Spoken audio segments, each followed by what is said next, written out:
Voici à nouveau sur le plateau de Sois éclairé. Rebonjour pasteur. Oh, bonjour, frère Owen. Sur quoi allons-nous parler? Voilà, nous continuons dans le livre d'Exode. Mhm. Et aujourd'hui, nous allons parler de deux choses particulières. C'est la manne et le rocher. Ok. Quelle référence? Voilà, pour cela, nous commençons dans le livre d'Exode au chapitre 16, Mhm. verset 1er au 4e. Ok. Ensuite 12 à 16. Mhm. Et puis nous verrons 35. Ok. Je lis au nom de Jésus, Exode 16, versets 1 à 4. Toute l'assemblée des enfants d'Israël partit d'Élim, et ils arrivèrent au désert de Sin, qui est entre Élim et Sinaï. Le 15e jour du second mois après leur sortie du pays d'Égypte, et toute l'assemblée des enfants d'Israël murmura dans le désert contre Moïse et Aaron. Les enfants d'Israël leur dirent: que ne sommes-nous morts par la main de l'Éternel dans le pays d'Égypte, quand nous étions assis près des pots de viande, quand nous mangions du pain à satiété? Car vous nous avez menés dans ce désert pour faire mourir de faim toute cette multitude. L'Éternel dit à Moïse: voici, je ferai pleuvoir pour vous du pain du haut des cieux. Le peuple sortira et en ramassera jour par jour la quantité nécessaire afin que je le mette à l'épreuve et que je vois s'il marchera ou non selon ma loi. Bien, 12 à 16. La Bible dit: j'ai entendu les murmures des enfants d'Israël. Dis-leur: entre les deux soirs, vous mangerez de la viande, et au matin, vous vous rassasierez de pain, et vous saurez que je suis l'Éternel, votre Dieu. Le soir, il survint des cailles qui couvrirent le camp, et au matin, il y eut une couche de rosée autour du camp. Quand cette rosée fut dissipée, il y avait à la surface du désert quelque chose de menu comme des grains, quelque chose de menu comme la gelée blanche sur la terre. Les enfants d'Israël regardèrent et ils se dirent l'un à l'autre: qu'est-ce que cela? Car ils ne savaient pas ce que c'était. Moïse leur dit: c'est le pain que l'Éternel vous donne pour nourriture. Voici ce que l'Éternel a ordonné: que chacun de vous en ramasse ce qu'il faut pour sa nourriture, un homère par tête, suivant le nombre de vos personnes. Chacun en prendra pour ceux qui sont dans sa tente. Je pense au verset 35. La Bible dit: les enfants d'Israël mangèrent la manne pendant 40 ans, jusqu'à leur arrivée dans un pays habité. Ils mangèrent la manne jusqu'à leur arrivée aux frontières du pays de Canaan. Très bien. Donc, pendant que vous cherchez les références de Jean 6, versets 31 à 35, 48, 51, je parle un peu du contexte de ce que nous venons de voir. Au fait, nous voyons le peuple d'Israël qui arrive au niveau du désert. Et quand il arrive au niveau du désert, le peuple a faim. Le peuple a faim, bien sûr, c'est dans le désert.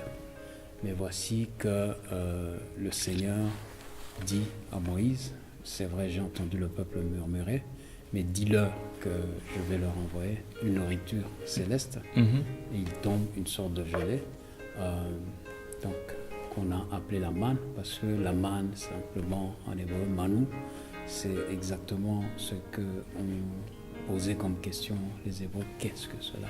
C'est ce que veut dire la manne. Il envoya aussi des cailles, mais la Bible nous dit aussi au verset 35 que quand ils sont sortis du désert, la manne a cessé. Voilà. Alors, nous allons voir un peu la lumière du Nouveau Testament. Que pourrait être cette manne finalement? Que pourrait représenter cette manne? Je lis au nom de Jésus, Jean 6, 31 à 51. 31 à 35. À 31 à 35. Et puis 48 à 51. Ok. Nos pères ont mangé la manne dans le désert. Selon ce qui est écrit, il leur donna le pain du ciel à manger. Jésus leur dit: en vérité, je vous le dis, Moïse ne vous a pas donné le pain du ciel, mais mon Père vous donne le vrai pain du ciel. Car le pain de Dieu, c'est celui qui descend du ciel et qui donne la vie au monde. Ils lui dirent, Seigneur, donne-nous toujours ce pain. Jésus leur dit, je suis le pain de vie, celui qui vient à moi n'aura jamais faim, et celui qui croit en moi n'aura jamais soif. Je passe au verset 48. 48 à 51. Je suis le pain de vie. Vos pères ont mangé la manne dans le désert et ils sont morts.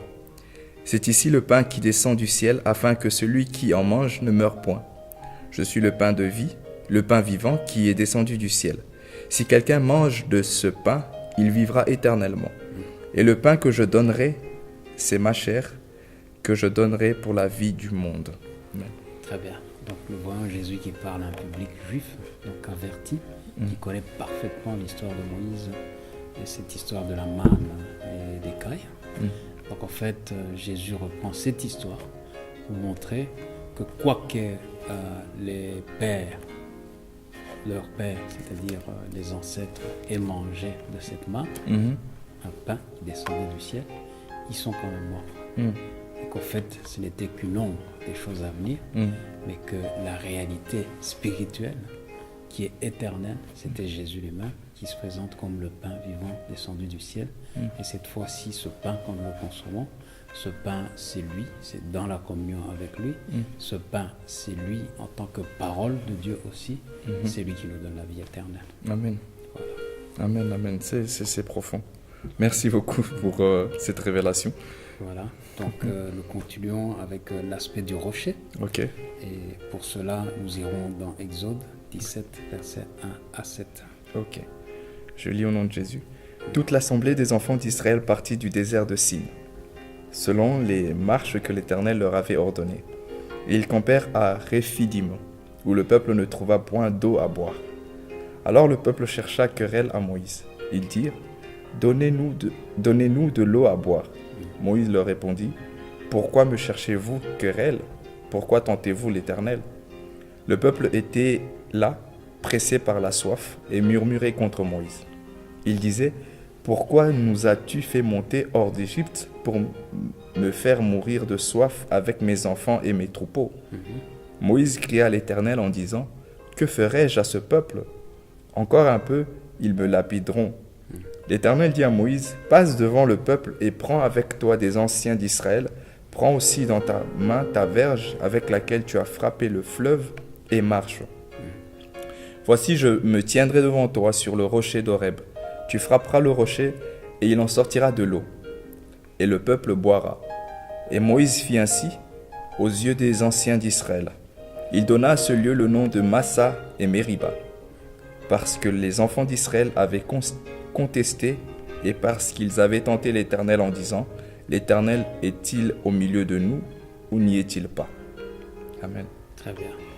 Donc pendant de nouveau que vous lisez 1 Corinthiens chapitre 10, versets 1 à 4, je rappelle à nos téléspectateurs simplement que l'histoire se répète, cette fois-ci non pas au travers de la faim mais de la soif. Le peuple murmure à nouveau, comme si le même Dieu qui avait fait des miracles ne pouvait pas les reproduire. Moïse est mis à mal et le Seigneur lui dit de faire une chose, c'est de frapper le rocher pour qu'il en sorte de l'eau. L'eau sortira du rocher et nous allons voir ce que représente ce rocher et cette eau qui en est sortie dans 1 Corinthiens 10. Amen. Oui. Frères, je ne veux pas que vous ignoriez que nos pères ont tous été sous la nuée, qu'ils ont tous passé au travers de la mer, qu'ils ont tous été baptisés en Moïse dans la nuée et dans la mer, qu'ils ont tous mangé le même aliment spirituel et qu'ils ont tous bu le même breuvage spirituel, car ils buvaient à un rocher spirituel qui les suivait, et ce rocher était Christ. Alléluia. Voilà, donc je crois qu'on ne peut pas être plus clair. Ce rocher avait un aspect spirituel, c'était Christ lui-même. Il est le rocher. Bien sûr, on n'a pas lu Nombre 20, versets 1 à 13 pour vous, chers téléspectateurs, parce que cet événement s'est reproduit. Souvenez-vous que le peuple était en train de tourner en rond. Et une deuxième fois, il ira au même endroit. Il va commencer à contester. Et cette fois-ci, l'Éternel dira à Moïse de ne pas frapper sur le rocher, de parler au rocher. Malheureusement, poussé par le peuple, il fera exactement le contraire, il frappera le rocher, ce qui lui vaudra de ne pas entrer dans la terre promise, mais néanmoins, par la grâce de Dieu, l'eau sortira de ce rocher. Le peuple s'abreuvera. Donc voilà ces deux éléments que nous voulions présenter. Et peut-être pour terminer par rapport aux références, Ésaïe 55, 1 à 4. Ésaïe 55, 1 à 4. Oui. Je lis au nom de Jésus. Vous tous qui avez soif, venez aux eaux, même celui qui n'a pas d'argent. Venez, achetez et mangez. Venez acheter du vin et du lait, sans argent, sans rien payer. Pourquoi pesez-vous de l'argent pour ceux qui ne nourrissent pas? Pourquoi travaillez-vous pour ceux qui ne rassasient pas? Écoutez-moi donc, et vous mangerez ce qui est bon, et votre âme se délectera des mets succulents. Prêtez l'oreille et venez à moi. Écoutez et votre âme vivra. Je traiterai avec vous une alliance éternelle pour rendre durables mes faveurs envers David. Voici, je l'ai établi comme témoin auprès des peuples, comme chef et dominateur des peuples.